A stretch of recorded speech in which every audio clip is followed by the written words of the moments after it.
जब मैं कहता हूं अहम ब्रह्मास्मि, मैं ही ब्रह्मांड हूं,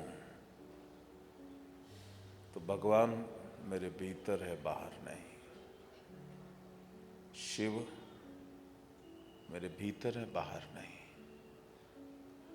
ये मेरी भूल है जो मैं समझता हूं कि वो मेरे भीतर नहीं है। अगर परमात्मा की खोज करनी है तो वो खोज भीतर होगी, बाहर नहीं होगी। गौतम बुद्ध जब जगह जगह तीरथ तीरथ भटक रहे थे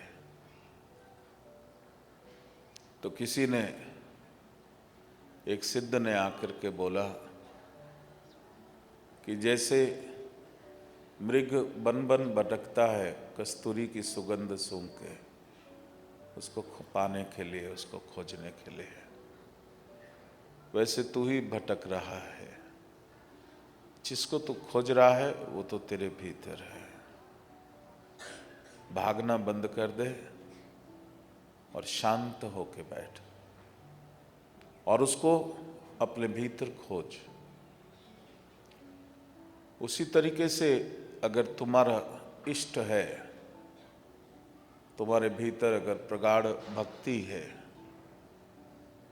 तो उस भगवान को बाहर नहीं, अपने भीतर देखना शुरू करो। वो तुम्हारे भीतर है। 5 तत्वों से ये बना शरीर है। ये स्थूल शरीर 5 तत्वों से बना है। पृथ्वी, जल, अग्नि, वायु, आकाश। पर वास्तव में ये 5 नहीं, 7 तत्वों से बना है।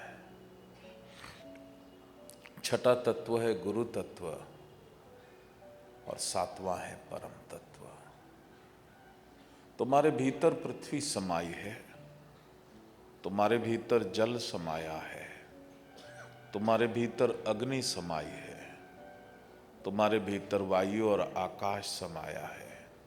उसी तरह से तुम्हारे भीतर गुरु भी समाया है, तुम्हारे भीतर शिव भी समाया है। इस तत्वों को जागृत करना बहुत जरूरी है। प्रत्येक तत्व को जागृत करना बहुत जरूरी है। और इन तत्वों को जागृत करने के लिए सबसे सर्वोपरि है गुरु तत्व को जागृत करना। तुम्हारे भीतर जो गुरु तत्व अगर सोया रह गया तो कुछ भी जागृत नहीं होगा। इसलिए जो शब्द है गुरु, अगर इसका संधि विच्छेद करें तो गु है अंधकार और रू है प्रकाश। जो अंधकार को मिटा के ज्योतिर्मय कर दे तुमको, वो प्रकाश फैला दे तुम्हारे भीतर, जहाँ तुम्हें सत्य का आभास होना शुरू हो जाए, उस तत्व को कहते हैं गुरु तत्व। उस गुरु तत्व को जगाना तुम्हारे भीतर बहुत जरूरी है।